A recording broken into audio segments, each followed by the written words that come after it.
अस्सलाम वालेकुम एवरीबॉडी। मैं आपका बहुत बहुत स्वागत करता हूँ इंजीनियरिंग शिक्षा विभाग के यूट्यूब चैनल पे, जिसमें हम 10+2 का जो साइंस का एंट्रेंस पेपर आता है, साइंस साइंस का जो एंट्रेंस पेपर आता है उसमें मैथमेटिक्स वाला जो पोर्शन है 2023-24 वाला, वो मैं कवर करूंगा। उसी के हम 2023-24 के सॉल्यूशन लेके आए आपके यूट्यूब चैनल पे, इंजीनियरिंग शिक्षा विभाग के चैनल पे। आइए शुरू करते हैं, देखते हैं क्वेश्चन। पहला क्वेश्चन है, which of the following is an irrational number? इनमें से कौन सा इरेशनल नंबर है? ये पूछा गया है कि इनमें से इरेशनल नंबर कौन सा है। तो रेशनल नंबर और इरेशनल नंबर आप लोगों को पता होंगे कि रेशनल नंबर क्या होते हैं। रेशनल नंबर वो नंबर होते हैं जो p अपॉन q की फॉर्म में होते हैं और q should not be equal to 0। ठीक, इन्हें एक्सप्रेस किया जा सकता है रेशनल नंबर को, और एक्सप्रेस किया जा सकता है एक और फॉर्म में, किसी और फॉर्म में, डेसिमल फॉर्म में। डेसिमल फॉर्म में अगर ये हैं, अगर इन्हें डेसिमल फॉर्म में हम एक्सप्रेस करें तो अगर रेशनल नंबर है, अगर वो रेशनल नंबर है तो पहली बात तो टर्मिनेटिंग होगा, मतलब डेसिमल के बाद कुछ डेसिमल्स के पॉइंट्स के बाद वो टर्मिनेट हो जाएगी, उसकी वैल्यू एक एग्जैक्ट वैल्यू निकल के आ जाएगी। या फिर अगर टर्मिनेट नहीं कर रही, अगर टर्मिनेट नहीं कर रही तो वो रिपीटिंग होगा। तो कैसा होगा? रिपीट करेगी अपनी वैल्यू। ठीक, या तो वो इन तीनों फॉर्म में से हो, मतलब या तो p upon q, q is not equal to 0 इस फॉर्म में हो, p अपॉन q की फॉर्म में हो, तो वो रेशनल नंबर। अगर टर्मिनेट कर जाए, अगर डेसिमल फॉर्म में है और टर्मिनेटिंग हो तो वो रेशनल नंबर, और टर्मिनेटिंग ना हो लेकिन रिपीटिंग हो, डेसिमल के बाद अपनी पॉइंट्स जो है डेसिमल के बाद वो रिपीट कर रहा हो, तो वो रेशनल नंबर। लेकिन अगर वो नॉन टर्मिनेटिंग है, टर्मिनेट भी नहीं हो रहा, नॉन टर्मिनेटिंग है और नॉन रिपीटिंग है, ना टर्मिनेट कर रहा ना रिपीट कर रहा अपने आप को, तो वो क्या हो जाता है बच्चों? Irrational number. तो वो क्या हो जाता है बच्चों? Irrational number. ठीक, तो आइए अब ऑप्शंस देख लेते हैं क्या क्या है। इरेशनल नंबर ही पूछा गया है हमसे, तो 0.254, 254, तो ये क्या है बच्चों?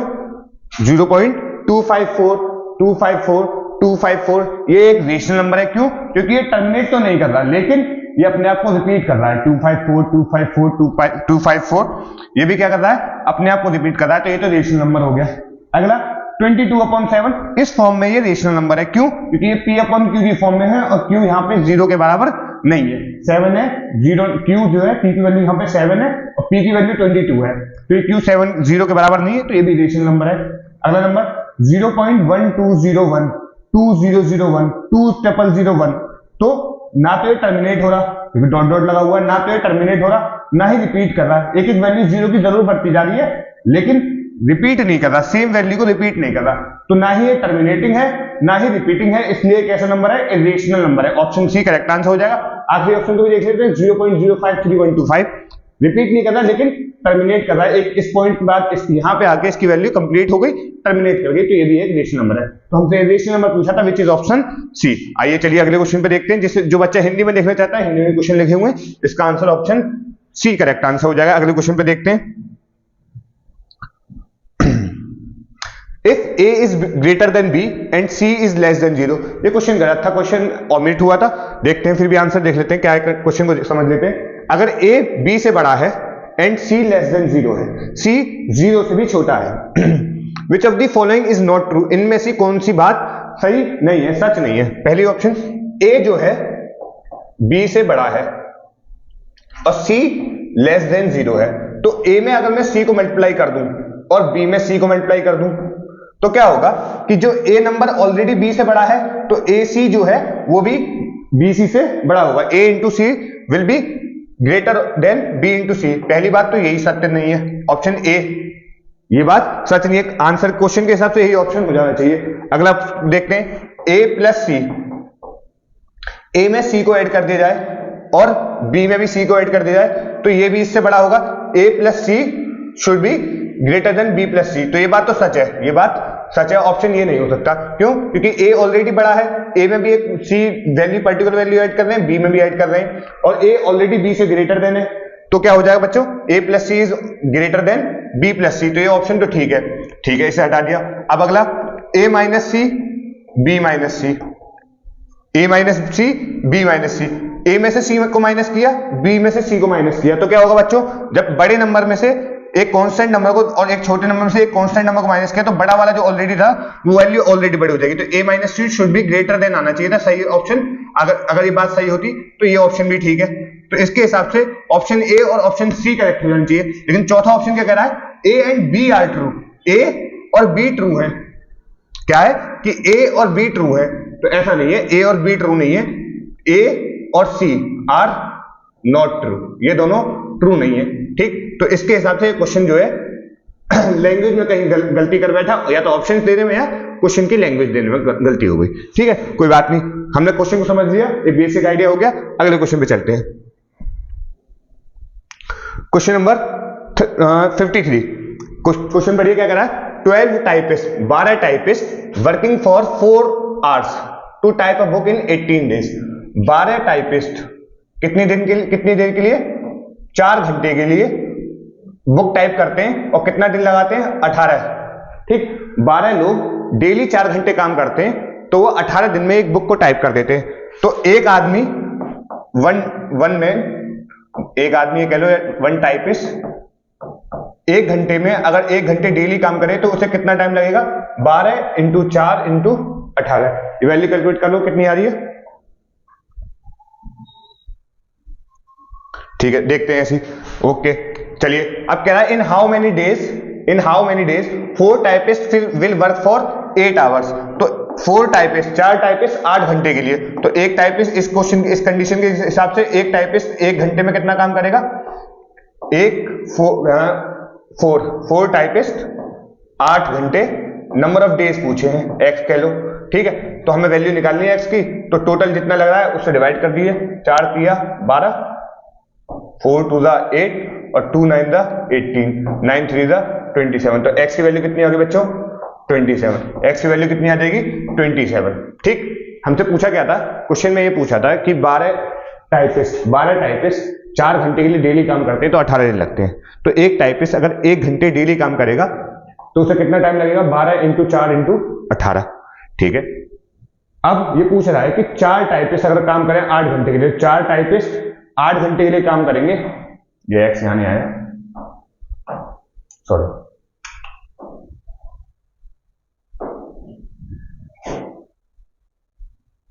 ठीक, तो x की वैल्यू यहां से हम निकाल सकते हैं इज इक्वल टू x।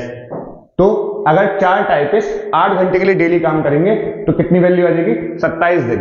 27 दिन उन लोगों को लगेंगे पूरी बुक को लिखने के लिए। ठीक है, क्वेश्चन समझ में आ गया, वर्क टाइम का रिलेशन है, क्वेश्चन क्लास 8 का क्वेश्चन है। ठीक, 9 और 10 की भी मैथ नहीं है।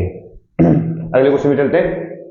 The sum of 2 digit number and the number obtained by the sum of 2 digit number and the number obtained by reversing its digit is a square number. एक कैसा नंबर है, स्क्वायर नंबर है। तो ठीक है, assume कर लेते हैं 2 डिजिट नंबर को।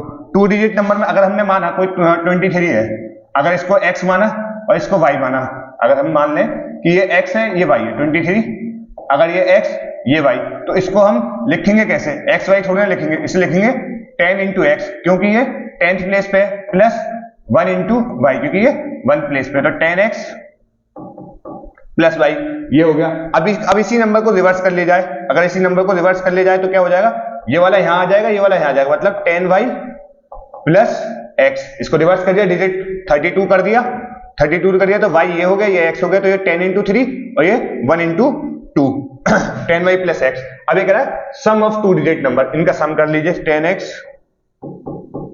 Plus y plus 10y plus x, तो क्या हो जाएगा 11x प्लस 11y। यहां से हम कह सकते हैं 11x प्लस y। अब ये कह रहा है कि जब इनको ऐड किया, ये जो नंबर बना ये एक स्क्वायर है, ये क्या है, एक स्क्वायर नंबर है। ठीक है, how many such numbers are there, ऐसे कितने नंबर वहां पे हैं। तो अब देखिए एक ऑलरेडी 11 आ गया है, अब जो स्क्वायर बनेगा वो 11 स्क्वायर कब बनेगा, जब अंदर भी x प्लस वाई किसके बराबर हो, x प्लस वाई किसके बराबर हो, 11 के बराबर हो, तभी तो स्क्वायर बनेगा। 11 इंटू 11 121 विच विल बी, तो x प्लस वाई 11 के बराबर होना चाहिए। तो आइए देख लेते हैं कितने पॉसिबल पेयर है। तो देखिए 11 को बनाने के लिए 1 प्लस 10 हो सकता है, लेकिन 1 प्लस 10 नहीं हो सकता है पेयर, क्यों, क्योंकि 10 ऑलरेडी 2 डिजिट नंबर है, हमें 2 डिजिट नंबर ओवरऑल है हमारा, अगर हम लिख लेंगे तो वो 111 हो जाएगा, 1 प्लस 10 110। तो ये 3 डिजिट नंबर चला गया, तो ये पॉसिबल पेयर नहीं है। तो क्या होगा, ये 2 हो गई वैल्यू, ये 9 हो गई, 11, ये 3, ये 8, ठीक, फिर 3 8, फिर 4 5 और 5 4 6 5, एक सेकंड दोबारा देखते हैं,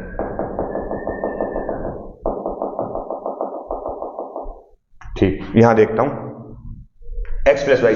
तो पहला नंबर 2 तो ये 9, अगर ये 3 तो ये 6, अगर ये 4 तो ये 7, अगर ये 5 तो ये 6, 2 9 11,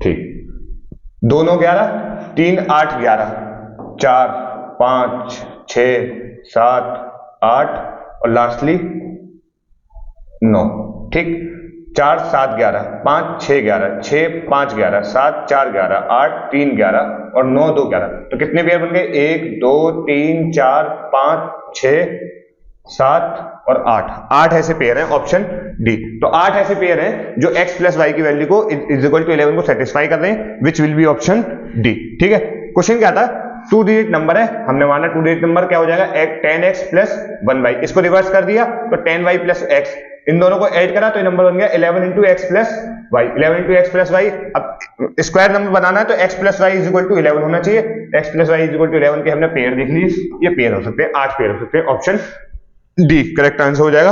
अगले क्वेश्चन पे चलते हैं। The pair of equation x plus 2y is equal to 5, एक इक्वेशन दे रखी है x plus 2y plus 5 is equal to 0, और दूसरी है minus 3x minus 6y plus 1 is equal to 0 है। सॉल्यूशन पूछ रहा है, सॉल्यूशन के पेयर ऑफ लीनियर इक्वेशन का सवाल है, सॉल्यूशन पूछ रहा है। तो क्या होता है बच्चों, अगर आप लोगों को पता होगा, इसके चेक करने पड़ेंगे हमें, a1 a2 b1 b2 और c1 c2। a1 क्या है इसमें 1, b2 की वैल्यू है -3 तो -1/3, b1 2, c2 की वैल्यू -6 तो ये क्या हो जाएगा -1/3 इज इक्वल टू 2/2 2 3 6, और c1 5 c2 1, ठीक, तो ये हो जाएगा 5/1 ही। ठीक है, तो यहां से हम देख सकते हैं कि a1/a2 is equal to b1/b2 but not equal to c1/c2। तो यहां से आप लोगों को पता चल रहा है कि a1 जो है a1/a2 is equal to b1/b2 is equal to c1 not equal to c1/c2। तो ये कंडीशन किसकी है बच्चों, ये कंडीशन किसकी है बच्चों, ये कंडीशन है नो सॉल्यूशन की। नो सॉल्यूशन के केस में a1/a2 is not is equal to b1/b2 is not equal to c1/c2।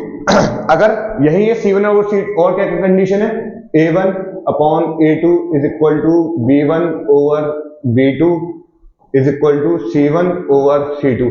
अगर ये कंडीशन बन जाती है तो इनफाइनाइट सॉल्यूशन हो जाते हैं, कितने हो जाते हैं, इनफाइनाइट सॉल्यूशन। और अगर a1/a2 बराबर नहीं आता b1/b2 के, तो यहाँ पे यूनिक सॉल्यूशन बन जाता है, एक सिंगल सॉल्यूशन है ना, एक यूनिक सॉल्यूशन बन जाता है। और हम बेसिक बहुत अच्छे से पूरे कंसेप्ट को क्लियर करते हुए, हम जब बैच आएगा इसका 11 एंट्रेंस का, उसमें हम और अच्छे से देखेंगे। ठीक है बच्चों, अगले क्वेश्चन पे चलते हैं, इसका आंसर है नो सॉल्यूशन। अगला क्वेश्चन क्या कह रहा है, if x is equal to 3 plus √8, x की वैल्यू कितनी है, इतनी, तो हमें x² प्लस 1/x² की वैल्यू को फाइंड करना है। आइए देख लेते हैं इस क्वेश्चन को। कह रहा है x इज इक्वल टू, क्या थी वैल्यू x की, बुक में लिख लेगा, x की वैल्यू है 3 प्लस √8।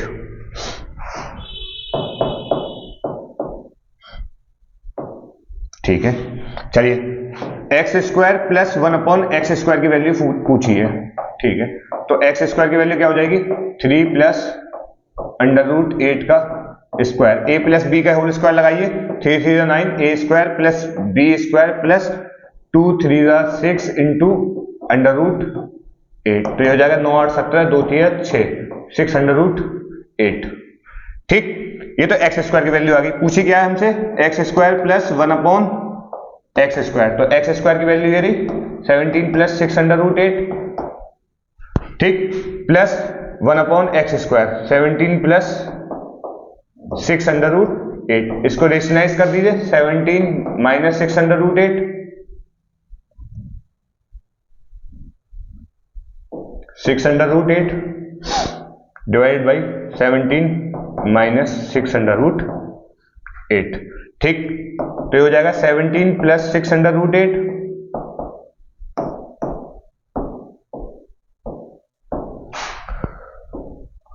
ठीक, ये हो जाएगा 17 minus 6√8 divided by a plus B a minus B a square, 17 square minus b square 608²,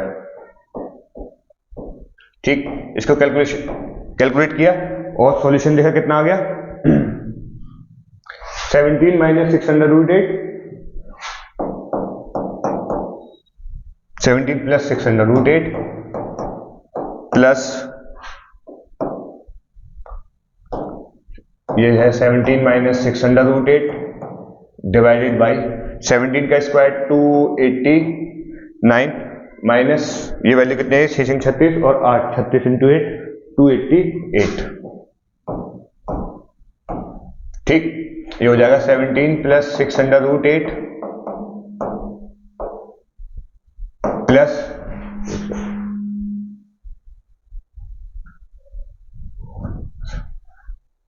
289 minus 288 कितना हो गया 1 हो जाएगा, ये 17 माइनस 608, ठीक। 6 प्लस 608 माइनस 608 17 17 34, तो 34 will be the correct answer, option 34, option B correct answer हो जाएगा, ठीक है। एक्स का स्क्वायर करा, फिर 1/x² के साथ उसे रेशनलाइज करते हुए सॉल्व कर दिया। अगले क्वेश्चन पे चलते हैं, question number 57, which of the following is a polynomial, इनमें से कौन सा पॉलिनोमियल है। तो पॉलिनोमियल की कंडीशन क्या होती है, जो हमारा एक्सपोनेंट होता है, पॉलिनोमियल की जो पावर होती है, एक्सपोनेंट, ये जो है, ये जो वैल्यू है, ये हमेशा याद रखिएगा कि एक तो इंटीजर होनी चाहिए, मतलब होल नंबर में होनी चाहिए इंटीजर, वो भी कौन सा, नॉन नेगेटिव, वो कौन सा होना चाहिए, नॉन नेगेटिव। तो पहला इसलिए एलिमिनेट क्योंकि ये नेगेटिव है, दूसरा इसलिए एलिमिनेट क्योंकि ये एक्स की पावर यहाँ पे रूट में है, मतलब 1/2, तो ये इंटीजर नहीं है, तो ये भी एलिमिनेट। तीसरा यहाँ पे फिर से x की पावर 1/2 है, तो ये भी एलिमिनेट। तो आखिरी करेक्ट ऑप्शन हो जाएगा √3 प्लस x की पावर 1 और x की पावर 2, नॉन नेगेटिव इंटीजर है, तो ऑप्शन डी जो है करेक्ट आंसर हो जाएगा। पॉलिनोमियल क्या होते हैं, पॉलिनोमियल वो नंबर होते हैं जिसमें वेरिएबल जो वैल्यू है हमारी, वो हमें उसकी जो पावर होनी चाहिए, उसकी जो एक्सपोनेंट होना चाहिए, वो हमेशा नॉन नेगेटिव इंटीजर होना चाहिए। कैसा होना चाहिए बच्चों, नॉन नेगेटिव इंटीजर होना चाहिए। अगला क्वेश्चन देखते हैं 58, द पॉलिनोमियल x की पावर 4 माइनस क्या है,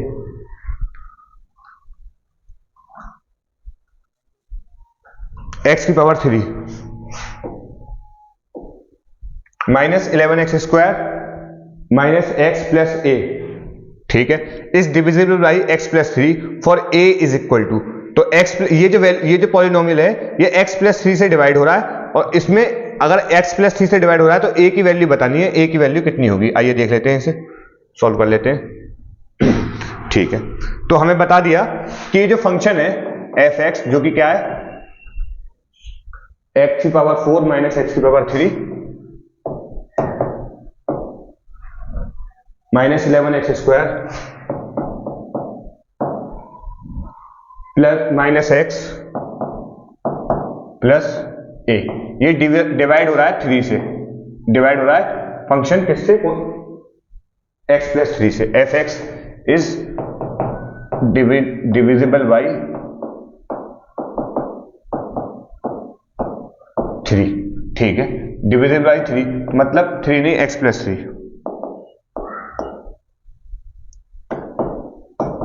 ठीक है। तो यहां से हम कह सकते हैं कि x plus 3 is equal to 0, तो x की वैल्यू कितनी आ गई, -3। अब ये रूट आ गया इसका, इस फंक्शन का रूट आ गया, ये अब जब रूट है तो ये इक्वेशन को सेटिस्फाई करेगा, इक्वल टू 0 रख दो इसे, तो x की वैल्यू -3 की पावर 4 माइनस 3 की पावर 3 -3 माइनस 11 x की पावर -3 का whole square minus -3 plus a is equal to 0। यहां से हम a की वैल्यू कैलकुलेट कर सकते हैं, जो की वैल्यू कितनी आ जाएगी बच्चों, -3 की पावर 4 हो जाएगा 81, ये हो जाएगा माइनस 3 तिया 9 तिया 27 प्लस का 27, ये हो जाएगा 3 तिया 9 और 11 99 99, और ये हो जाएगा 3 तिया +3 और plus a is equal to 0।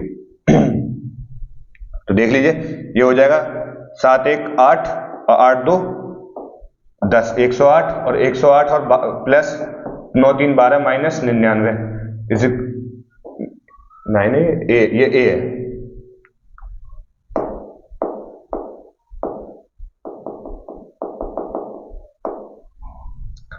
ठीक, plus A is equal to 0। तो हो जाएगा 7 1 8 और 8 2 10, 110 plus 3 minus 99 plus A is equal to 0।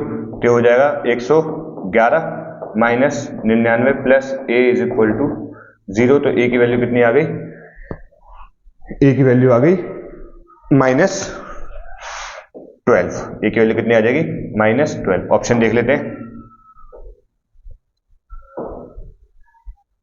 -12 option B correct answer हो जाएगा। ठीक है बच्चों, बस फंक्शन जो जिससे डिविजन था उसे रूट बना के इक्वेशन में रख दिया और सेटिस्फाई करा दिया। अब क्या है, इस root of the equation a minus B X square B minus C X plus C minus A is equal to 0 are equal, इसके रूट जो है वो इक्वल है, then find the value of. अभी आप लोगों ने देखा पिछले केस में जब अभी जो पेयर ऑफ लीनियर इक्वेशन सवाल था, अगर रूट इक्वल है तो क्या होता है, a1 upon a2 is equal to b1 upon b2 is equal to c1 over c2। Pair of linear equation के केस में ये होता है। लेकिन अगर एक क्वाड्रेटिक इक्वेशन दी हो तो उसमें क्या होता है, डिस्क्रिमिनेंट किसके बराबर होता है, 0 के बराबर होता है। ये तो पेयर ऑफ लीनियर इक्वेशन की कंडीशन है। लेकिन अगर क्वाड्रेटिक इक्वेशन में हो तो डिस्क्रिमिनेंट की वैल्यू क्या होती है, 0। और डिस्क्रिमिनेंट कैसे निकालते हैं, d is equal to B square minus 4ac, आप लोगों को पता होगा। ठीक है, अब a और b की वैल्यू देख लेते हैं, इक्वेशन लिख लेता हूं मैं, क्या है, a minus B X square plus B minus C X plus B minus C into X plus C minus A is equal to 0। चलिए यहां से डिस्क्रिमिनेंट की value B square minus 4ac बराबर 0 होगी।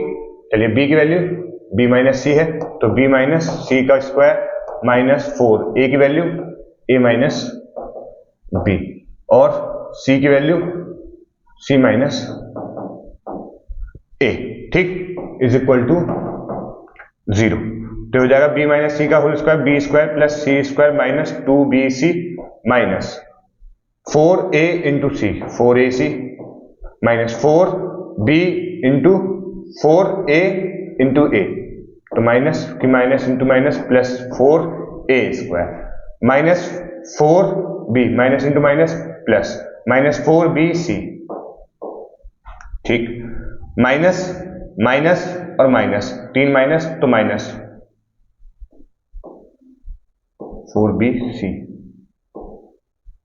ठीक, 4ab, ठीक है बच्चों। इसको हम कैसे लिख सकते हैं, 4a square plus b square plus c square minus 2bc minus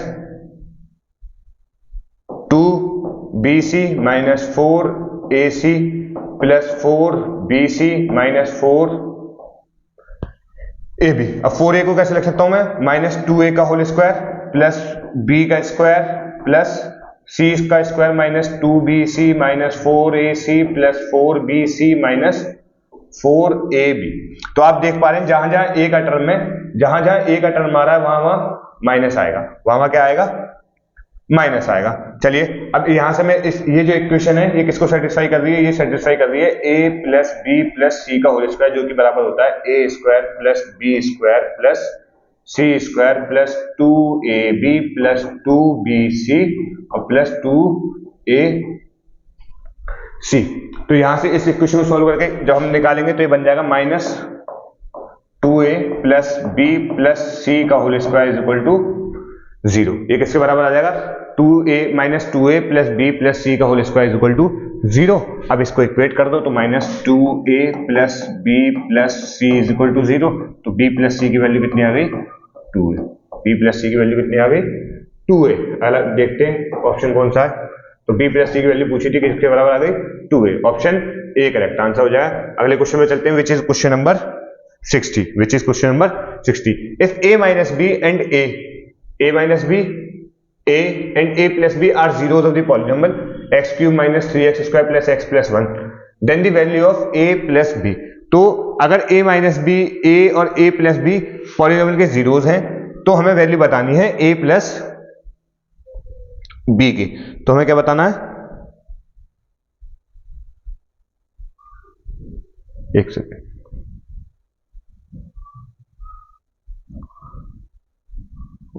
इसी पेज पे सॉल्व करना पड़ेगा।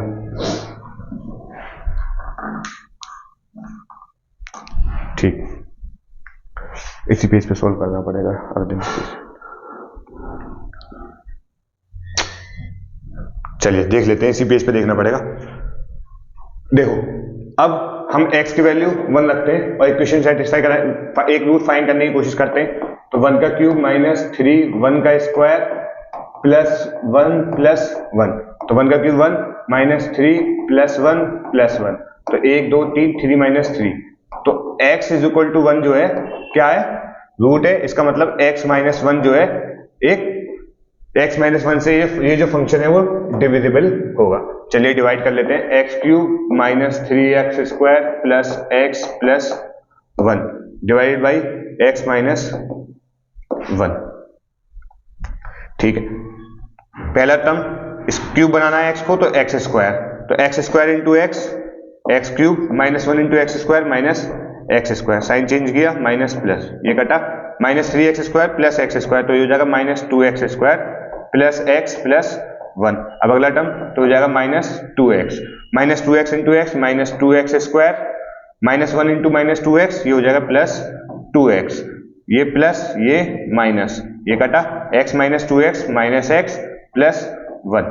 ठीक, अब बचा minus 1, minus 1 into x minus x, minus 1 into x minus x और माइनस 1 इंटू माइनस 1 प्लस 1। तो ये क्या हो जाएगा?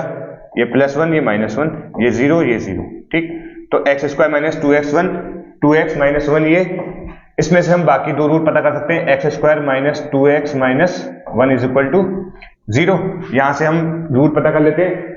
रूट की वैल्यू कैसे निकालेंगे? क्वाड्रेटिक फॉर्मूला से, जो कि क्वाड्रेटिक फॉर्मूला क्या कहता है? x is equal to minus b plus minus under root b square minus 4ac over 2a। अब बी स्क्वायर माइनस 4ac को अलग से कैलकुलेट कर लेता हूं। बी स्क्वायर माइनस 4ac जो कि क्या होता है? डिस्क्रिमिनेंट के बराबर होता है, d के बराबर। तो बी स्क्वायर मतलब माइनस 2 का स्क्वायर माइनस 4, a की वैल्यू 1 और c की वैल्यू माइनस 1। तो माइनस 2 का square 4 minus minus into minus plus 4 4 4 8। तो ये कितनी आ गई? t की वैल्यू 8 आ गई। तो अब x की वैल्यू निकाल लेते हैं, क्या हो जाएगी? माइनस बी मतलब minus of minus 2 plus minus under root 8 divided by 2a, a की वैल्यू 1 है 2। ठीक, तो ये क्या हो जाएगी? 2 plus minus under root 8 over 2। इसे ऐसे भी लिख सकता हूँ 1 plus minus under root 8 over, अच्छा इसे और तरीके से लिख सकता हूँ, देखो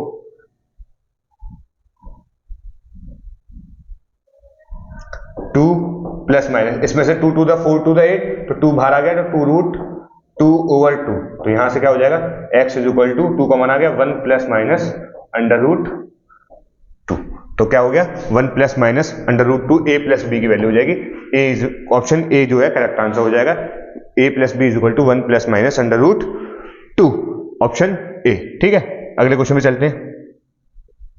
क्वेश्चन नंबर 61।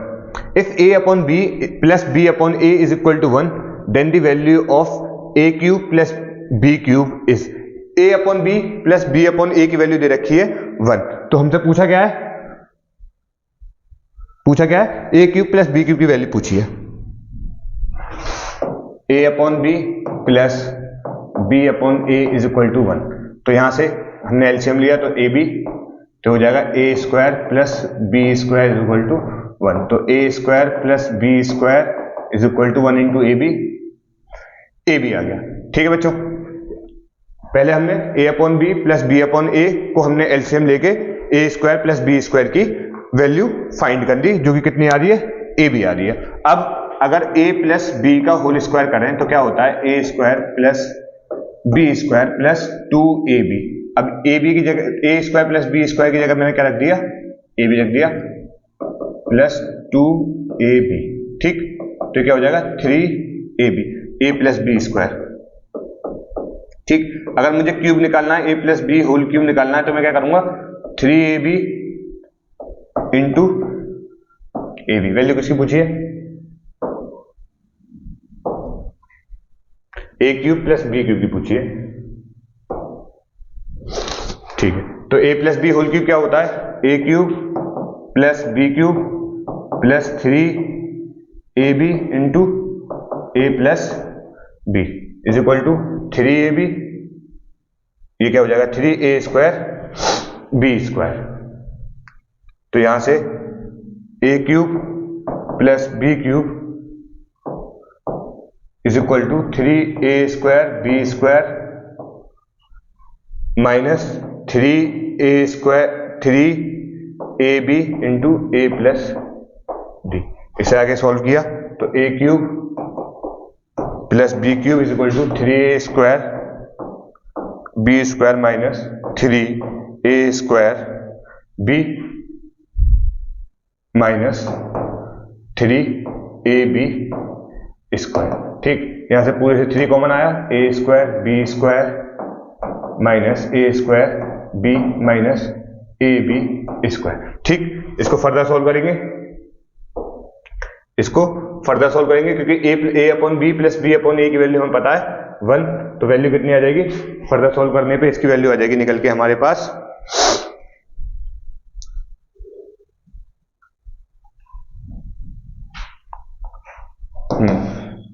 ठीक, A upon B plus B upon ए।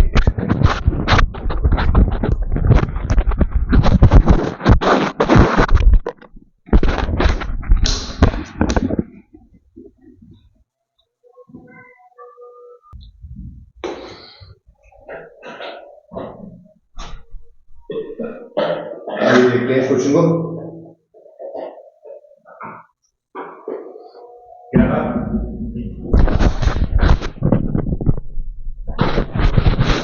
आइए देखते हैं क्या है question. If A upon B plus B upon A is equal to 1 then the value of A cube plus B cube. A upon B plus B upon A की value 1 है, तो value बतानी है A cube plus B cube की। आइए solution देख लेते हैं इसका। क्या है, A upon B plus B upon A किसके बराबर है, 1 के बराबर है। तो एलसीएम लेते हैं तो क्या हो जाएगा, A square plus B square over A B is equal to 1। तो A square plus B square की वैल्यू कितनी आ गई बच्चों, यहां से ए बी के बराबर आ गई। ए स्क्वायर प्लस बी स्क्वायर की वैल्यू कितनी आ गई बच्चों, ए बी के बराबर हो गई। ठीक, अब हमें पता है a प्लस बी का whole square is equal to क्या होता है, A square plus B square plus 2ab, है ना, यही होता है। तो a plus B whole square is equal to A square plus B square की जगह ए बी रखा प्लस 2ab। तो a plus B whole square किसके बराबर आ गया, 3ab के बराबर आ गया। ठीक, यहां से हम a प्लस बी की वैल्यू को कैलकुलेट कर लेते हैं, जो कि किसके बराबर आ गई, √3ab। अब हमें पता है क्या होता है, a प्लस बी का whole cube is equal to a cube plus B cube plus 3ab into A plus b. ठीक है, अब a प्लस बी का होल क्यूब मतलब √3ab का होल क्यूब, √3ab का whole cube is equal to a cube plus B cube plus 3ab into √a plus b की value √3ab। ठीक है, हमें इसकी वैल्यू बतानी है तो इस टर्म को इधर ले आए, √3ab का होल क्यूब क्या हो जाएगा, 3ab बाहर आ जाएगा और √3ab एक अंदर रह जाएगा। ठीक, इसको इधर ले आए तो ये हो जाएगा minus 3ab √3ab is equal to a cube plus B cube. तो यहां से ये प्लस का ये माइनस का, तो A cube plus B cube की वैल्यू कितनी आ गई बच्चों, 0 आ गई। वहां से कैलकुलेशन लंबी पड़ रही थी, इसलिए हम इस तरफ आगे वापस लौट के सीधे सॉल्यूशन देखा। Value option D correct answer हो जाएगा, विच इज इक्वल टू 0। अगला क्वेश्चन देखते हैं। The fifth term of an AP is 11। तो फिफ्थ टर्म दे रखा है a प्लस, फिफ्थ टर्म को कैसे लिखेंगे, a प्लस 4d किसके बराबर है, 11 के बराबर है, और 9 टर्म मतलब a plus 8d is equal to 35। The common difference of the AP, तो एक कॉमन डिफरेंस बताना है, तो इन दोनों इक्वेशन को सब्ट्रैक्ट कर दीजिए। तो a में से a गया, 4d में से 8d गए, तो माइनस के 4d बच गए, और 11 में से 35 गए, तो कितने बचे, 5 में से 1 गए, 3 में से 1 गए, तो ठीक। तो माइनस से माइनस करता है, तो d की वैल्यू कितनी आ गई, 24/4 which is equal to 6। Option C correct answer हो जाएगा। एपी का आसान सवाल। अगला क्वेश्चन पे चलते हैं। क्या है सवाल, let a n be the n term of an AP. A n जो है एपी का nth टर्म है, अगर इफ समेशन ऑफ 1 से लेके 100 तक इस a to r का जो है अल्फा के बराबर है, और समेशन ऑफ शुरू के 1 से लेके 100 a to r minus 1 beta के बराबर है, देन दी कॉमन डिफरेंस। तो कॉमन डिफरेंस बताना है। इस एपी को एक्सपेंड कर लेते हैं। सबसे पहले क्या दिया हुआ है, r इज इक्वल टू 1 से लेके 100 तक किसके बराबर है, a to r is equal to alpha. ठीक है, इसको लिख कैसे सकता हूं, समेशन पहला टर्म क्या हो जाएगा, a to r की वैल्यू कहां से लिखनी है, 1 से, तो 2 1 2 प्लस a 2 into 2 प्लस इसी तरीके से कहां तक, r की वैल्यू 100 तक, तो a 2 into 100 क्या होगी वैल्यू, आंसर क्या होगा, अल्फा। सेम इसी तरीके से दूसरी वैल्यू जो है r इज इक्वल टू 1 से लेके 100 तक a क्या है, 2r माइनस 1, 2r माइनस 1 है ना, हाँ 2r minus 1 is equal to beta. तो इसे सॉल्व करा तो ये कैसे लिखेंगे, 2 into 1 minus 1 plus 2 into 2 minus 1, same इसी तरह चलता रहेगा। ये किसके बराबर है, बीटा। तो ये सॉल्यूशन कितना आ जाएगा इसका, a 2 into 1 2, 2 minus 1 1 plus 2 into 2 4, 4 minus 1 3, a3, ठीक, प्लस इसी तरीके चलते चलते आखिरी जो टर्म बनेगा वो कैसे, कितना बनेगा, क्या होगा, a 2 into 100 माइनस 1, तो 2 into 100 200 माइनस 1 199, तो a 199 is equal to beta. इसे सॉल्व करेंगे तो ये क्या इक्वेशन बन जाएगी, a 2 1 2 plus a 2 2 4 plus a 2 into 100 200 is equal to alpha. ठीक है, अब यहां से इन दोनों इक्वेशन को सब्ट्रैक्ट कर देते हैं, तो क्या हो जाएगा, a2 minus a1 plus a4 minus a3 plus same इसी तरह चलते a200 minus a199 is equal to alpha plus is equal to alpha plus alpha minus alpha minus beta. ठीक है बच्चों, a2 minus a1 plus a4 minus a3 plus चलते चलते कहां तक, a200 माइनस 199 तक क्या हो जाएगा, ये अल्फा माइनस बीटा हो जाएगा।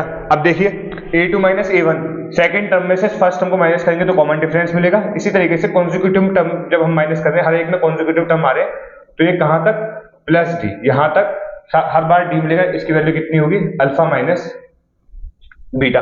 अभी कितने टर्म में, 200 तक बात गई है, तो ये टर्म कितने बच्चों, 200 टर्म बन गए। ये कितने टर्म बन गए, 200 2 4 और 200 तक, तो 2 4 2 4 6 8 इस तरह चलते रहेंगे कहां तक, 200 तक। तो ये टोटल टर्म कितने बन जाएंगे, 100। तो ये हो जाएगा 100 d is equal to alpha minus beta. तो d की वैल्यू कितनी हो जाएगी, अल्फा माइनस बीटा ओवर 100।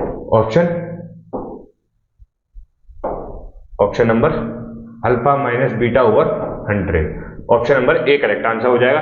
ठीक है, इसका कॉमन डिफरेंस बताना था, दोनों को एक्सपेंड किया और माइनस कर दिया, तो जो है कॉमन डिफरेंस हमें मिल गया 100 टाइम्स, उसको जो है अल्फा माइनस बीटा में से डिवाइड कर दिया। अगले क्वेश्चन पे चलते हैं। The value of 10 1 10 2 10 3 till 10 18 NCERT का आसान सवाल।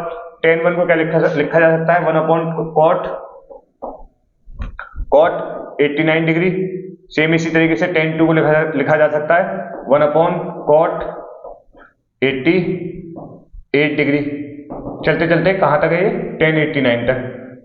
ठीक, तो tan 45 तक तो हम ऐसे लिखेंगे, उसके बाद फिर ये वैल्यू आ जाएंगी, इसे जो है हम tan के इधर वाली वैल्यू tan के टर्म लिखेंगे, तो हर एक वैल्यू करस्पॉन्डिंग वैल्यू एक एक से कट रहेगी, तो आंसर क्या आ जाएगा 1। ऑप्शन डी करेक्ट आंसर हो जाएगा। एनसीईआरटी का आसान सवाल है, आप लोगों को याद होगा। क्या होता है कि tan 1 को हम cot के टर्म में भी लिख सकते हैं, tan 1 को हम cot के टर्म में लिखेंगे तो ये हो जाएगा, एक second,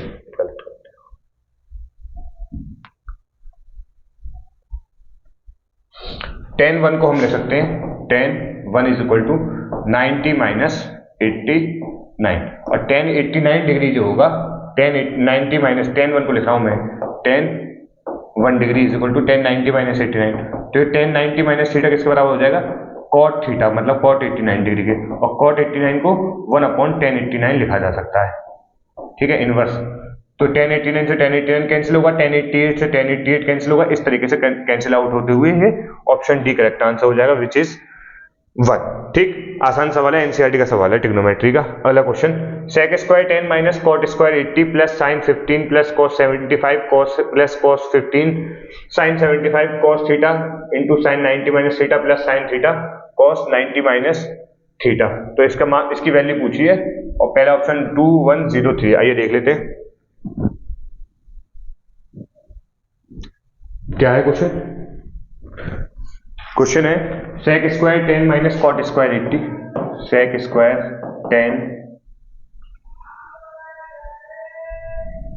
square 10 minus cot square 80 degree plus sin 15 into cos 75 sin 15 degree into cos 75 degree plus cos 15 into sine 75 plus cos 15 into sine 75 divided by cos theta into sine 90 minus theta, cos theta into sine 90 minus theta plus sine theta into cos 90 minus theta. ठीक है, sec square 10 को sec square 10 as it is लिखा, cot square 10 80 को हम लिख सकते हैं cot square 90 minus 10 plus sin 15 को क्या लिखा जा सकता है, sin 15 को लिखा जा सकता है 90 minus 75, 90 minus 75 into cos 75 degree plus cos 15 को क्या लिखा जा सकता है, cos 15 को लिखा जा सकता है 90 minus 75 into sine 75। cos theta को cos थीटा लिखा, साइन 90 माइनस थीटा क्या होता है बच्चों, cos theta, plus sine theta को साइन थीटा लिखा, और cos 90 माइनस थीटा क्या होता है, साइन थीटा। ठीक, sec square 10 minus cot square 90 minus theta क्या हो जाएगा, cot 90 minus theta tan theta होता है, तो ये हो जाएगा tan स्क्वायर 90 माइनस 10 नहीं, sec cot 90 minus theta, cot 90 minus theta किसके बराबर होता है, tan थीटा। ठीक, तो ये cot स्क्वायर 90 माइनस थीटा क्या हो जाएगा, tan square 10 plus sign 90 minus theta क्या हो जाएगा, cos theta cos 75 into cos 75 plus cos 90 minus theta sine theta sine 75 into sine 75 divided by cos theta into cos theta क्या हो जाएगा, cos square theta plus sine theta into sine theta क्या हो जाएगा, sine square theta. तो यहां से sec square theta minus tan square theta क्या हो जाएगा 1 plus cos square 75 plus sine square 75 divided by cos square theta plus sine square theta. तो 1 plus cos square 75 plus sine square 75, cos square theta plus sine square theta 1, cos square theta plus sine square theta 1, तो ये हो जाएगा 1 + 1/1 विच is equal to 2। तो answer क्या हो जाएगा 2। Option देख लेते कौन सा करेक्ट है। Option A he correct answer है विच इज इक्वल टू 2। आइए अगले क्वेश्चन पे चलते हैं। क्या है, let A B C D be the angle of a quadrilateral if they are concyclic then the value of. तो ए बी सी डी जो है एक क्वाड्रिलेटर के एंगल है, और एंगल कैसे है, कॉन्साइक्लिक है, मतलब क्वाड्रिलेटर कैसा है, साइक्लिक क्वाड्रिलेटरल है। ठीक है, तो साइक्लिक क्वाड्रिलेटर मतलब अपोजिट जो एंगल होंगे ए प्लस सी बराबर होगा 180 डिग्री के, और बी इसी तरीके से सिमिलरली बी प्लस डी किसके बराबर होगा 180 डिग्री के।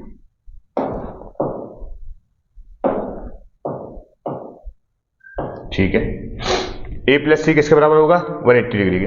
आइए देख लेते हैं।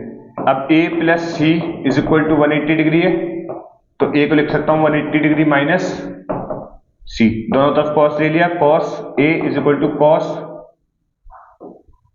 180 minus C which is equal to cos 180 minus C कितने किसके बराबर हो जाएगा, negative of cos c is equal to cos a। Similarly हम कह सकते हैं कि cos b बराबर हो जाएगा माइनस ऑफ cos d के। ठीक है, अब चारों का सम पूछा है, देख लेते हैं। cos a plus cos b प्लस cos c plus cos d। cos a की वैल्यू कितनी आई, माइनस ऑफ cos c, और cos b की वैल्यू कितनी आई, minus of cos d, plus cos c plus cos d। Minus cos c से plus cos c cancel, minus cos d से plus cos d cancel, तो answer क्या आ गया 0। तो angle cos a plus cos b प्लस cos c plus cos d किसके बराबर होगा बच्चों, 0 के बराबर होगा।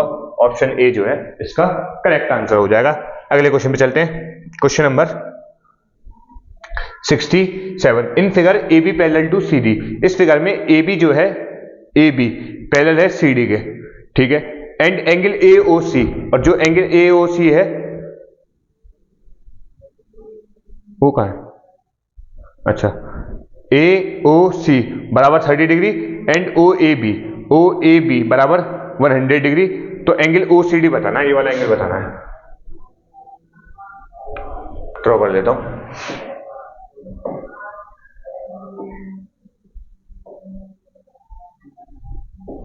इस तरीके से फिगर,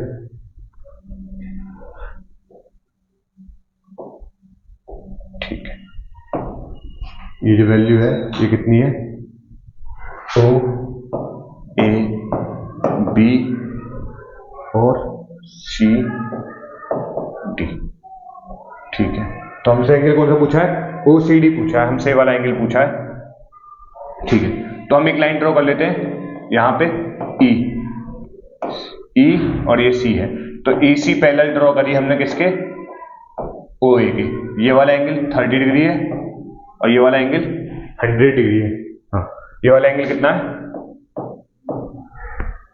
100 डिग्री है। ठीक है बच्चों, चलिए देखते हैं। जब ये एंगल 100 डिग्री है तो ये वाला एंगल भी 100 डिग्री होगा, क्योंकि दोनों क्या है, ओ ए सी के पैरेलल है, तो ट्रांसवर्सल पे है, तो कॉरेस्पॉन्डिंग एंगल जो है ये बराबर हो जाएंगे, तो ये वाला एंगल भी 100 डिग्री हो जाएगा। ठीक है, अब ये जो लाइन है इसके पैरेलल है। ठीक है, और इसी तरीके से ए बी जो है पैरेलल है सी डी के, क्वेश्चन में गिवन है, तो ये ट्रांसवर्सल हो गया हमारा। तो ट्रांसवर्सल पे ये वाला एंगल कितना हो जाएगा बच्चों, ये वाला एंगल कितना हो जाएगा, ये वाला एंगल की वैल्यू हमारी कितनी हो जाएगी बच्चों, से angle on the same side of the transversal का सम होता है 180 डिग्री, तो ये वैल्यू कितनी हो गई 80 डिग्री। ये वैल्यू कितनी हो गई 80 डिग्री। ठीक है, हमें बताना है कौन सी वैल्यू, ओ सी डी, तो हमें पता चल गया कौन सा angle, E C D, angle E C D is equal to कितनी, कितना है 80 डिग्री। ठीक है, अब इसको देखिए, जब ये एंगल 100 डिग्री है तो ये वाला एंगल कितना होगा 80 डिग्री होगा। स्ट्रेट लाइन बन रही है, तो 100, 80 और 30, बचा हुआ एंगल ये हो जाएगा, तो 360 माइनस 180 और 30 210, तो 0 में 0 गया, 6 में से 1 गए 7 और 3 में 2, तो ये वाला एंगल कितना हो गया 170 डिग्री। ये 170 है, ये 80 है, तो ये कितना होगा सम इन दोनों का 0, 7, 8, 15, 2, 250 डिग्री। बचा हुआ 360 में से माइनस कर देंगे, तो बचा हुआ एंगल जो होगा वो हो जाएगा 6 में से 5 गए 1, 3 में से 110 डिग्री। तो ये एंगल कितना है 110 डिग्री, 110। ऑप्शन ये कुछ गलती होगी कैलकुलेशन में, देख लेते हैं। एंगल सही लिखे हैं सारे मैंने। ये 100 डिग्री है, ये 30 डिग्री है। एक बार और फिर से देख लेते हैं।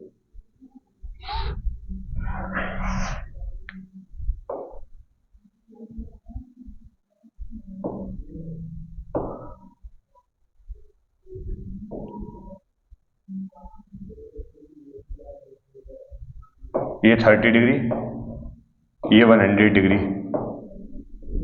ये है ए ओ, ठीक है।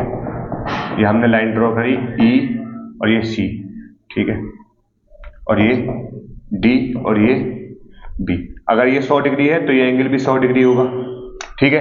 तो एंगल बी ई सी की वैल्यू भी कितनी होगी 100 डिग्री होगी, ठीक है। उसके बाद angle D C E same side of transversal पे होने की वजह से इन दोनों का सम 180 डिग्री होगा। तो ये कितना हो जाएगा बचा हुआ 80 डिग्री हो जाएगा angle D C O D C E. अब इसके बाद एंगल ई सी ओ, ये एंगल कितना होगा, ये एंगल कितना होगा बच्चों, ये भी, ये दोनों पैरेलल लाइन है, ये दोनों हमारी, ये दोनों पैरेलल लाइन है, ये ट्रांसवर्सल हो गई। तो ये दोनों एंगल का भी सम कितना होगा हमारा 180 डिग्री होगा। तो ये बचा हुआ सम एंगल कितना हो गया 150 डिग्री हो गया, ठीक है। तो 150 और 80 ये हो गया 230। अब 230 माइनस कर लीजिए, 360 में से कितना आ रहा है 0 में से 0 गए 0, 6 में से 3 गए 9 और 3 में से 2 गए 1, 190 डिग्री। कुछ कर एंगल 180 में ओ सी डी ये वाला एंगल, ये 150, ये 80, 230, 360 में से 330, 130 डिग्री हो जाएगा। कितना हो जाएगा 6 में से 3 जाएंगे 3 जाएंगे 130 डिग्री, ठीक है। अब ऑप्शन देख लेते हैं कौन सा है 130 डिग्री, सी ऑप्शन करेक्ट हो जाएगा। पहली बार में कैलकुलेशन की दिक्कत हो गई थी और कॉन्सेप्ट समझ आ गया होगा आप लोगों के, भाई लाइन साइड एंगल का सवाल है। ये करस्पॉन्डिंग एंगल इसके बराबर, angle on the same side of transversal total 180 degree होता है। तो ये 80 डिग्री हो जाएगा। और सेम इसी तरीके से angle on the same side of transversal के सम 180 डिग्री, तो ये 30 है, तो ये बचा हुआ 150 हो जाएगा। और जब ये 150 हो गया तो इन ये पूरा एंगल का सम जो है कंप्लीट एंगल है 360 डिग्री होगा। तो 360 में से हमने माइनस कर दिया 150 प्लस 80 को, तो ये कितना 360 माइनस 230 कितना आ गया 130 डिग्री आ गया। अगला क्वेश्चन देखते हैं। A circle with center O is shown in figure. If angle BOC is equal to 120 degree, then angle CDE, ठीक है। एक सर्किल दिया हुआ है जिसका सेंटर O है और इसमें एंगल बना दिखाया हुआ है BOC कितना है 120 डिग्री, ठीक है। तो ये एंगल कितना हो जाएगा बचा हुआ, ये कंप्लीट एंगल बन रहा है 360 माइनस 120 कितना हो गया बच्चों 360 माइनस 120 कितना हो गया, ये वाला एंगल हो गया 240 डिग्री, 240 डिग्री। अब आप लोगों को थ्योरम याद होगी, ये वाला जो एंगल होगा इसका आधा हो जाएगा, ये वाला जो एंगल होगा इसका आधा हो जाएगा एंगल BDC। ये वाला जो एंगल है ये हाफ ऑफ एंगल 240 का, तो ये हो जाएगा 120 डिग्री। जब ये 120 हो गया, ये स्ट्रेट लाइन बन रही है, तो बचा हुआ एंगल कितना हो जाएगा बच्चों 60 डिग्री। 180 में से 120 माइनस करा 60 degree, option C correct answer हो जाएगा। थ्योरम लगी है सर्किल चैप्टर की, ठीक है। बाकी सारी थ्योरम्स है ना, सारे फॉर्मूलेस अच्छे से हम देखेंगे जब बेस लेके आएंगे इसका, तो हम इससे बहुत अच्छे तरीके से, बहुत बढ़िया तरीके से एक एक कॉन्सेप्ट को क्लियर करते हुए समझेंगे, ठीक है। अब अगला क्वेश्चन देखिए, if AB is equal to 12 centimetre, AB की वैल्यू दे रखी है 12 सेंटीमीटर और BC की वैल्यू दे रखी है 16 सेंटीमीटर और AB परपेंडिकुलर है BC के, then the radius of the circle passing through ABC। तो एक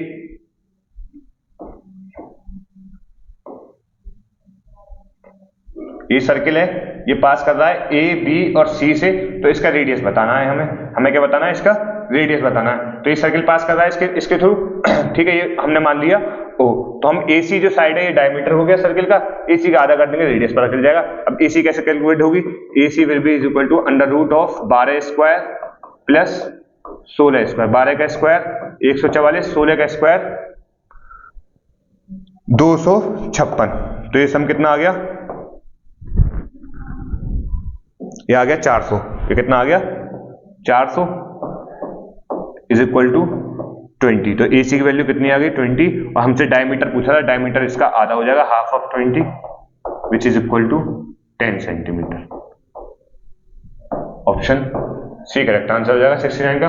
अगले क्वेश्चन पे चलते हैं, question number 70, the area of the sector of a circle of radius 4 centimetre angle of 30 degree.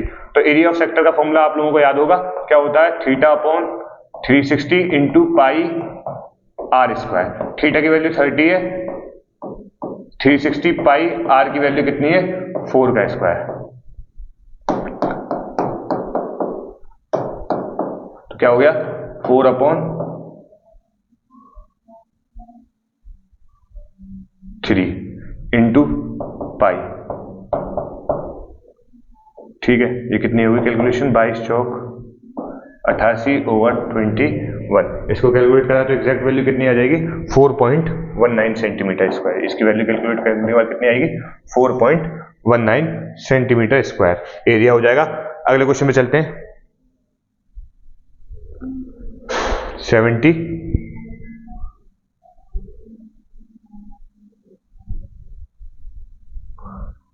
71 question type दूंगा, मैं देख लेता हूं क्या है क्वेश्चन। ये पूछा है, एक पैरेललोग्राम दिया हुआ है, क्वेश्चन नंबर 71। क्वेश्चन नंबर 71 क्या था कि एक पैरेललोग्राम दिया हुआ है PQRS, ठीक है, P ऊपर वाली वैल्यू है, PQR और ये S, ठीक है। इसके अंदर ये वैल्यू जो है, ये जो साइड है ये 12 सेंटीमीटर है, ये कितनी है वैल्यू 12, और ये वाली जो है ये 5 है, 5, ठीक है। तो इसमें इसकी ये जो एक रेक्टेंगल बनाया है, इसके अंदर इन लोगों ने T और U,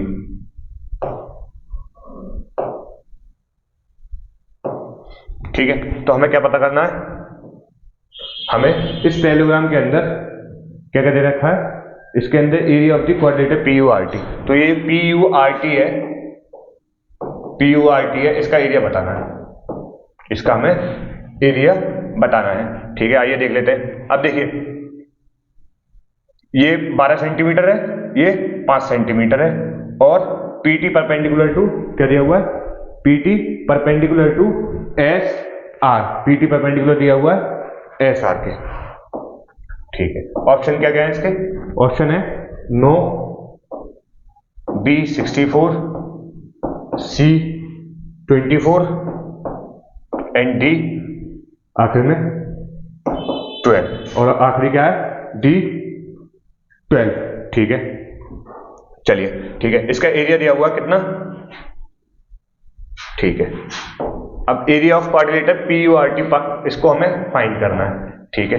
पैरेललोग्राम का एरिया क्या होता है, एरिया ऑफ पैरेललोग्राम क्या होता है, बेस इंटू हाइट। बेस कितनी है 12 सेंटीमीटर की, और हाइट हमें ये निकालनी पड़ेगी, ये जो है हाइट हमें निकालनी पड़ेगी, ये दी हुई है यहाँ पे क्वेश्चन में।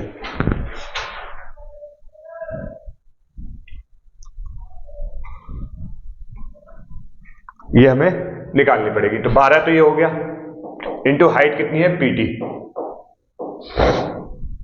इंटू हाइट कितनी है PT, और एरिया ऑफ पैरेललोग्राम हमें गिवन है, इसका एरिया ऑफ पैरेललोग्राम हमें गिवन है, जो कि कितना है 36। तो ये हो जाएगा 36 इक्वल टू 12 इंटू PT, तो PT की वैल्यू निकल के आ जाएगी 12 36, 3 सेंटीमीटर, ठीक है।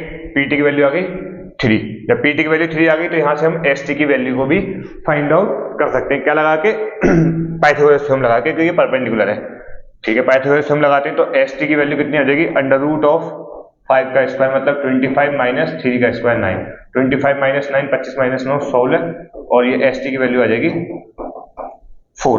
तो ST की वैल्यू कितनी आ गई 4, ठीक है बच्चों। ST की वैल्यू कितनी आ गई 4, तो ये बची हुई कितनी हो जाएगी 12 माइनस 4 8 सेंटीमीटर, ठीक है। अब इसका एरिया बताना है, तो 8 इंटू 3, क्वाड्रिलेटर का एरिया क्या हो जाएगा, area of quadrilateral 8 into 3 which is equal to 24। तो आंसर क्या हो जाएगा क्वेश्चन नंबर इसी क्वेश्चन का आंसर क्या हो जाएगा 24। Option C. आपके सवाल समझ आया होगा। ये PQRS एक पैरेललोग्राम दिया हुआ था, टाइप रह गया। PQRS एक पैरेललोग्राम दिया हुआ था जिसका एरिया 36 है। PURT की वैल्यू हमें फाइंड करनी थी। साइड दी हुई थी 12 सेंटीमीटर और ये वाली साइड दी हुई थी PS दी हुई थी 5 और ये 12 दी हुई थी। ठीक है, तो एरिया बताना था हमें। तो एरिया ऑफ पैरेललोग्राम हम जानते हैं क्या होता है, बेस इंटू हाइट। तो बेस हमने 12 माना, हाइट हमने PT मान ली। तो ये कितना हो गया 12 इंटू PT इक्वल 36। PT की वैल्यू निकल के आई 36। यहां से फिर PT की वैल्यू जब 36 निकल के आई तो हमने क्या, PT की वैल्यू 3 निकल आई। तो हमने क्या करा, इसमें इस ट्रायंगल में पाइथागोरस थ्योरम लगाई, इस ट्रायंगल में पाइथागोरस थ्योरम लगाई और ST की वैल्यू फाइंड कर ली। ये 4 आ गई। ST की वैल्यू कितनी आ गई 4। इसको 12 में से माइनस कर दिया 4 को, तो ये बची हुई साइड 8 आ गई और 8 इंटू 3 एरिया ऑफ क्वाड्रिलेटर निकल के आ गया। अगला क्वेश्चन देखते हैं, question number 72। A conical flask is full of water, the flask has base radius R and height H। तो कॉनिकल फ्लास्क है, इसकी वॉल्यूम कितनी हो जाएगी 1/3 पाई R स्क्वायर H। ठीक है, this water is poured into a cylindrical flask. इस पानी को, इसकी वॉल्यूम पानी को पलट के एक सिलेंडर में भर दिया जिसका रेडियस कितना है M। तो सिलेंडर का रेडियस कितना होता है, वॉल्यूम क्या होता है पाई R स्क्वायर H, R की जगह M स्क्वायर H। ठीक है, तो ये जो वॉल्यूम होगी, इतनी वॉल्यूम इसके अंदर आएगी, तो 1/3 pi R square H is equal to pi M square H। तो हाइट बतानी है। ठीक है, ये H हमने जो है कैपिटल H मान लिया, सिलेंडर की हाइट को पाई से पाई काटा। ठीक है, तो ये H बताना है हमें, तो हो जाएगा R square H over 3M square. तो R square H over 3M square. ठीक है, ये इस तरीके से नहीं, इस तरीके से लिखा होगा R square H over 3M square. Option D correct answer हो जाएगा। चलिए अगला क्वेश्चन देखते हैं, question number 73। The height of a cone is 30 centimetre. एक हाइट है जिसकी कोन जो है, कोन की हाइट कितनी है 30 सेंटीमीटर। एक कोन बना ली।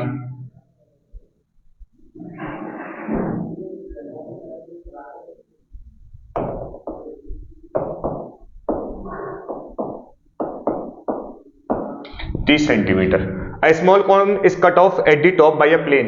तो एक टॉप ऊपर से एक काट दी प्लेन से, एक प्लेन से एक और कोन छोटी सी काट दी। ठीक है, मान लीजिए इसका नाम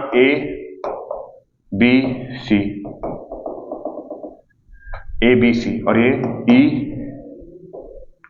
EF। A small plane parallel to its base if its volume is, क्या लिखा है ये 1 नहीं आएगा यहाँ। If its volume is 1/27 if its volume is 1/27 of the cone at what height above the base is the section made। तो ये पूछा है कि इसकी जो वॉल्यूम है, छोटा वाले जो कोन बनी, कोन AEF, कोन AEF जो बनी, इसकी जो वॉल्यूम है, ये क्या है, पूरी जो वॉल्यूम है कोन की उसकी 1/27 है। वॉल्यूम ऑफ ABC की 1/27 है। तो ये पूछना चाह रहा है कि ये हाइट कितने ऊपर हमने काटी है, कहां से, बेस से। तो ये वाली जो हाइट है ये पूछना चाह रहा है। ठीक है बच्चों, तो हमने माना कि ये AM है और ये वाली वैल्यू हमने N मान ली। ठीक है, तो AM की वैल्यू को हमने X कह दिया, AM को क्या कह दिया हमने X। तो AM को हमने माना X। टोटल हाइट 30 है, तो MN की वैल्यू कितनी हो जाएगी 30 माइनस X। ठीक है, AM को X मान लिया, तो MN की वैल्यू कितनी हो जाएगी 30 माइनस X। ठीक है, इस वाले रेडियस को हमने, छोटा वाला रेडियस को R1 कह दिया और इसको कह दिया हमने बड़ी वाली कोन जो थी R2। अब ट्रायंगल में देखिए AEM, तो AEM, triangle AEM and triangle ABN, ABN।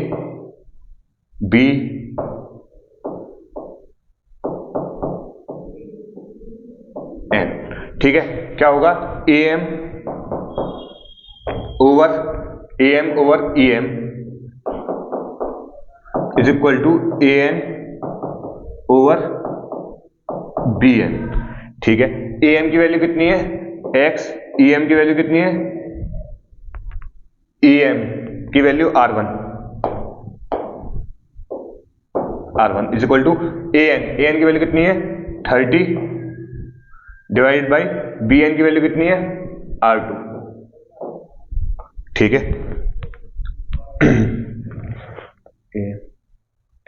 ठीक है, ठीक है। अब इसको यहां से हम R1 और R2 में रिलेशन फाइंड कर सकते हैं। ठीक है, तो R1 क्या आ जाएगा, R1 is equal to x into R2 divided by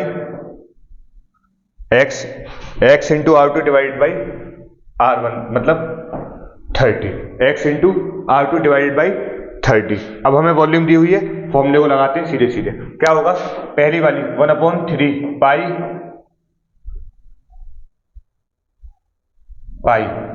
R1 square H, पूरे वाले की H कितनी है 30, is equal to 1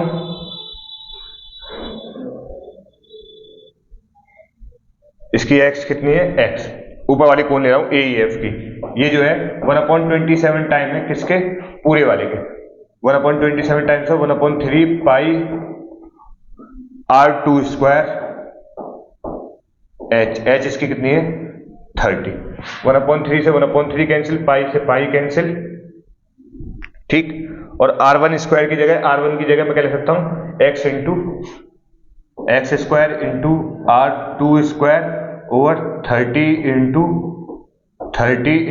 x is equal to 1/27 into 30।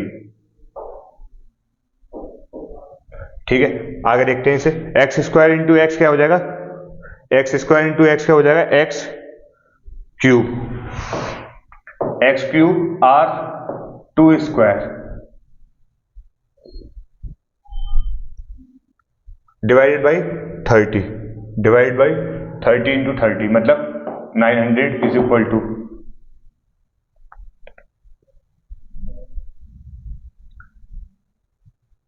1/27 into 30, तो ये हो जाएगा 320 30 और 320 9, 10/9 इज इक्वल टू 10/9। तो x cube R2 square is equal to 10 into 900/9, तो हो जाएगा 900, तो ये हो जाएगा 1000। एक्स क्यूब R2 स्क्वायर, तो एक्स क्यूब R2 स्क्वायर की वैल्यू कितनी आ गई 1000। ठीक है,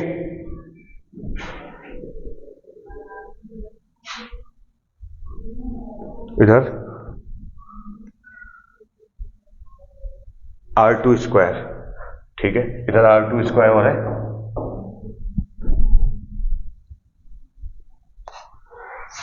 R2 square into R2 square into R2 square, R2 square से R2 square cancel, is equal to x cube is equal to 1000। तो एक्स की वैल्यू कितनी आ गई 10, एक्स की वैल्यू कितनी आ गई 10। ठीक है, अब हमसे ये हमें एक्स की वैल्यू पता चल गई, हमसे पूछी थी बेस से कितना ऊपर है काटा है, तो 30 माइनस 10 जो कि कितना हो जाएगा 20, तो एच की वैल्यू कितनी हो गई 27। बेस से कितने ऊपर काटा है इसे 20 सेंटीमीटर ऊपर काटा है। लेंथी क्वेश्चन था थोड़ा सा, अगले क्वेश्चन में चलते हैं। A farmer connects a pipe of internal diameter of 25 centimetre. एक फार्मर जो है पाइप कनेक्ट करता है कितने डायमीटर का, 25 सेंटीमीटर का डायमीटर है इसका, कितना है 25 सेंटीमीटर। तो वॉल्यूम कितनी हो जाएगी इसकी इसकी वॉल्यूम कितनी हो जाएगी पाई आर स्क्वायर, ऐसे हम लगाएंगे, सिलेंड्रिकल है, ठीक है, into a canal, from a canal into a cylindrical tank in the field which is 12 metre in diameter and 12 metre deep. तो वॉल्यूम क्या हो जाएगी किसकी, टैंक की, volume of tank pi are square, diameter 12 तो आर कितना हो जाएगा 6 का स्क्वायर, हाइट डीप कितनी है 2.5 मीटर। ठीक है, ये वॉल्यूम ऑफ टैंक हो गई।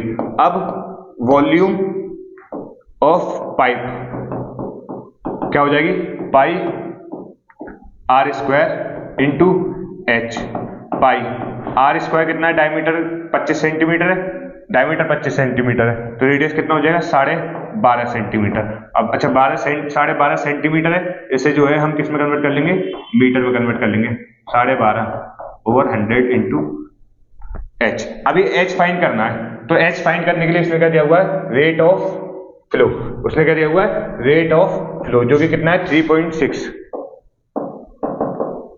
किलोमीटर पर आर, इसको मीटर में बदला तो ये हो जाएगा 3600 मीटर पर आवर। तो यही क्या हो जाएगी हमारी इसकी हाइट हो जाएगी। अब इसको एच की जगह जो है हम हाइट रख देंगे और उससे जो है टाइम पूछा है तो टाइम को डिवाइड करने के लिए डिवाइड कर देंगे। ठीक है, कितना हो गया ये पाई इंटू 6 स्क्वायर 2.5 ओवर। अच्छा ये 12.5 डिवाइडेड बाई 100 कितना हो गया 0.125 पाई इंटू 0.125 इंटू 0.125 इंटू बचा क्या एच, एच कितना हो गया 3600। ठीक है, पाई से पाई कैंसिल आउट, इसको सॉल्व कर लिया, कितना टाइम आ रहा है, इसको वैल्यू को आप सॉल्व कर लेंगे तो टाइम कितना आ जाएगा 8/5 आवर। ठीक है, 8/5 ऑप्शन डी करेक्ट आंसर हो जाएगा। ठीक है, दोनों वॉल्यूम को कंपेयर करके डिवाइड कर दिया, आंसर निकाल लिया। अगले क्वेश्चन पे चलते हैं, question number 76। The points A A minus A A and D minus √3a from the form होगा ये फॉर्म दी वर्टिसेस ऑफ। ठीक है, तो ए ए माइनस ए ए और माइनस √3a, दूसरी माइनस √3a, ठीक है √3a।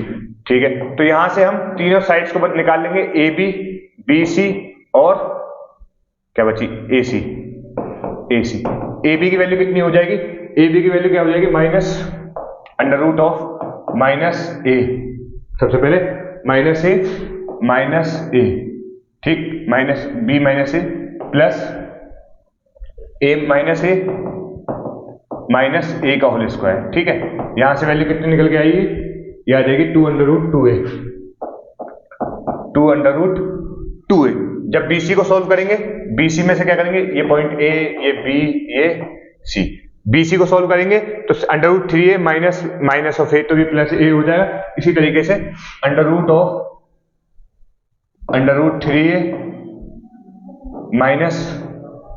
माइनस ए तो ये प्लस ए हो जाएगा। ठीक है, इसी तरीके से जब इसको सॉल्व करेंगे, इसका डिस्टेंस निकालेंगे BC का, तो BC कैलकुलेशन के बाद ये आ जाएगा 2√2a। ये कैलकुलेशन करेंगे तो कितना आएगा 2√2a। सेम इसी तरीके से AC की वैल्यू निकाल लेंगे, AC की वैल्यू कितनी आ जाएगी बच्चों 2√2a। तो लेंथ देख पा रहे हैं, जब आप इसको सॉल्व कर लेंगे डिस्टेंस फॉर्मूला लगा के सीधे सीधे, ठीक है, लेंथ भी बनेगा, लेकिन आप लोग इसे सॉल्व कर सकते हैं। तो 2√2a। ठीक है, तो मतलब तीनों साइड बराबर बननी है, मतलब ये कैसा ट्रायंगल है, इक्विलैटरल ट्रायंगल की वर्टिसेस दी हुई है। ठीक है, अगले क्वेश्चन में चलते हैं 77। 2 boys and 2 girls are in the room A and 1 boy and 3 girls are in the room B। ठीक है, तो रूम A के अंदर कितने, 2 बॉय हैं और 2 ही गर्ल हैं। ठीक है, तो मान लिया हमने इन्हें के बॉय को कह दिया B1 B2 और गर्ल्स को कह दिया G1 G2। ठीक है, ये हो गई B1 B2। ये रूम के अंदर ए रूम के अंदर अगर A में से सिलेक्ट कर लिया जाए कोई बच्चा तो क्या होगा, या तो A B1 A B2, room A का बॉय 2, रूम A की गर्ल 1 और रूम A की गर्ल 2। ठीक है, अगर सिलेक्ट किया जाए तो रूम B के अंदर कितने हैं बच्चे, 1 बॉय और 3 गर्ल, तो 2 बॉय तो ऑलरेडी हो चुके हैं, तो तीसरा बॉय रूम B का BB3 और रूम B की गर्ल कौन सी जाएगी, 2 गर्ल ऑलरेडी हो चुकी हैं, तो ये जाएगी BG3, अगली वाली क्या होगी BG4, अगली वाली क्या होगी BG5। तो ये पूछ रहा है कि टोटल नंबर ऑफ आउटकम कितनी हो जाएंगे इस एक्सपेरिमेंट में, तो 1 2 3 4 5 6 7 8 कितने हो गए total number of experiment, outcome कितनी हो जाएंगी, 8 आउटकम हो सकती है जब भी कोई भी सिलेक्ट करा जाए कोई पर्सन। ठीक है, प्रोबेबिलिटी का सवाल था, बस नंबर ऑफ आउटकम पूछी थी कितनी होंगी। What is the probability of number selected at random from the number 1 2 2 3 3 3 4 4 4 and 4 will be there average. ये पूछ रहा है कि अगर ये जो डेटा दिया हुआ है इसमें से जो अगर हम कोई नंबर सेलेक्ट करें तो क्या प्रोबेबिलिटी है कि इसका एवरेज के बराबर हो। तो पहले इसका एवरेज कैलकुलेट करना पड़ेगा, हमें एवरेज कैलकुलेट कर लो, क्या हो जाएगा 1 + 2 + 2 + 3 + 3 + 3 + 4 + 4 + 4 + 4। ठीक है, नंबर कितने टोटल 1 2 3 4 5 6 7 8 9 और 10। ठीक है, तो कितना आ जाएगा 2 1 3 2 5 3 8 3 11 3 14 4 18 4 22 4 26 4 30 30/10 = 3, मतलब एवरेज क्या है 3। तो अब 3 देख लिया कितने 1 2 3, तो 3 3 है, एवरेज 3 है, तो नंबर ऑफ पॉसिबल आउटकम कितनी है 3 over total number of outcome, total number of outcome कितनी है 10, तो 3/10 प्रोबेबिलिटी हो जाएगी कि अगर हम कोई नंबर सेलेक्ट करें तो वो इसका एवरेज हो, तो वो हो जाएगा 3/10। What is the chance of having 53 Sundays in a leap year? एक लीप ईयर के अंदर चांसेस कितने हैं कि हमारे जो है कितने संडे बने, उसमें 53 संडे बने। अब आप लोगों को पता है कि एक साल में कितने हफ्ते होते हैं, 52 हफ्ते तो होते हैं, ठीक है। चलिए देख लेते हैं कितने होते हैं बच्चों, 365 डेज नॉर्मल ईयर में, लेकिन लीप ईयर में कितने होते हैं 366 डेज। लीप ईयर में कितने दिन होते हैं बच्चों 366। अब आप लोगों को पता है कि 52 हफ्ते तो होते ही होते हैं, तो एक हफ्ते में 7 दिन, तो ये कितना हो गया 7 दूनी 14, 7 5 35 36, 364। ये कितने दिन बैठ गए 364। इसका मतलब 52 संडे तो 52 संडे तो पढ़ने ही पढ़ने हैं। उसके अलावा बचे कितने दिन, उसके अलावा कितने दिन बचे, लीप ईयर में कितने दिन बन रहे हैं हमारे 366 डेज बन रहे हैं, तो बचे कितने दिन 366 माइनस 364 इज इक्वल टू 2, तो 2 दिन बढ़ रहे हैं ऐसे जो एक्स्ट्रा है, ठीक है, जो एक्स्ट्रा है। अब उनमें से चांस क्या है कि 53 संडे पड़ जाए। अब 53 संडे कब पड़ेंगे, अब 2 दिन बन रहे हैं, एक संडे में, एक हफ्ते में कितने 7 दिन, 7 दिन में एक संडे पड़ सकता है, तो 2/7 क्या हो जाएगी, इसकी प्रोबेबिलिटी हो जाएगी एक संडे पड़ जाए उन दोनों दिनों में से, ठीक है। अगले क्वेश्चन पे चलते हैं जो कि हमारा है आखिरी क्वेश्चन 80। ये भी टाइप नहीं है, चलिए देख लेते हैं हम क्या है क्वेश्चन।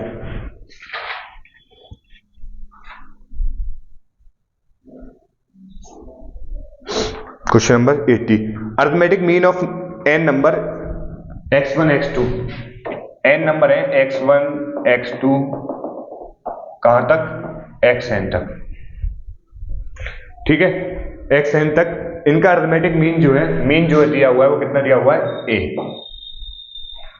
ये पूछ रहा है अगर xn को रिप्लेस कर दिया जाए, xn को रिप्लेस कर दिया जाए किसके साथ, xn को रिप्लेस कर दिया जाए n+1 into xn, n+1 into xn से, तो पूछ रहा है न्यू एवरेज जो बनेगा वो क्या होगा, अगला जो एवरेज बनेगा वो क्या होगा, ठीक है देख लेते हैं। तो हमें पता है कि x1 अगर एवरेज निकालना है तो x1 प्लस x2 कहां तक xn तक, नंबर ऑफ नंबर n कितने हो गए n हो गए, number of observation is equal to a, इसका n दे रखा है, a दे रखा है, x1 plus x2 plus x3, इसी तरीके से कहां तक xn तक is equal to a into n, ठीक है बच्चों, ये इक्वेशन बन गई।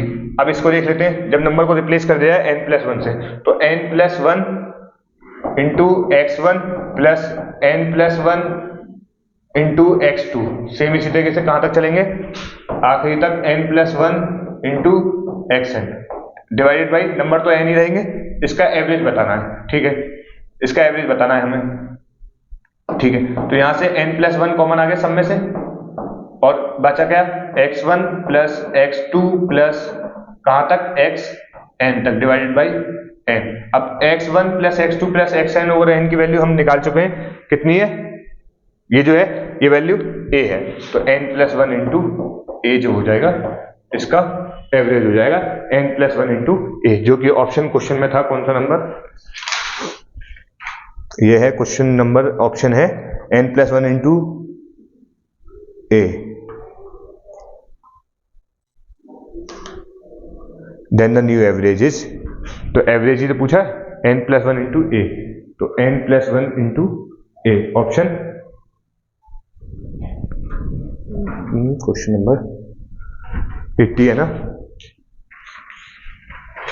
तो 80 का आंसर हो जाएगा क्वेश्चन नंबर 80 का डी, ऑप्शन डी था ये क्वेश्चन में, ठीक है बच्चों। इसके साथ साथ मैथमेटिक्स वाले जो सॉल्यूशन है वो खत्म होते हैं, ठीक है बच्चों। और जो क्वेश्चन इसमें मिसिंग है, 2 क्वेश्चन ऐसे थे जो टाइप नहीं है, आप प्रॉपर पूरा क्वेश्चन पेपर जो है ऐप से डाउनलोड कर सकते हैं। ऐप कहाँ है हमारा, एलिडिंग शिक्षा द्वारा ऐप आप प्ले स्टोर से डाउनलोड कर सकते हैं, ठीक है बच्चों। और फर्दर अपडेट्स के लिए जो मैथमेटिक्स के ये सवाल हुए, फिजिक्स के मैं करा चुका हूँ ऑलरेडी, केमिस्ट्री के, बायोलॉजी के, इंडो इस्लामिक के, जो और जीके और करंट अफेयर्स के, उनकी रेस्पेक्टिव फैकल्टी उनको देखेंगी उन सवालों को, ठीक है बच्चों। और हमसे जुड़े रहने के लिए आप चैनल को सब्सक्राइब कर लीजिए और बेल आइकन को प्रेस कर लीजिए ताकि आपको नोटिफिकेशन टाइमली मिलते रहे। Thank you everyone, Allah Hafiz.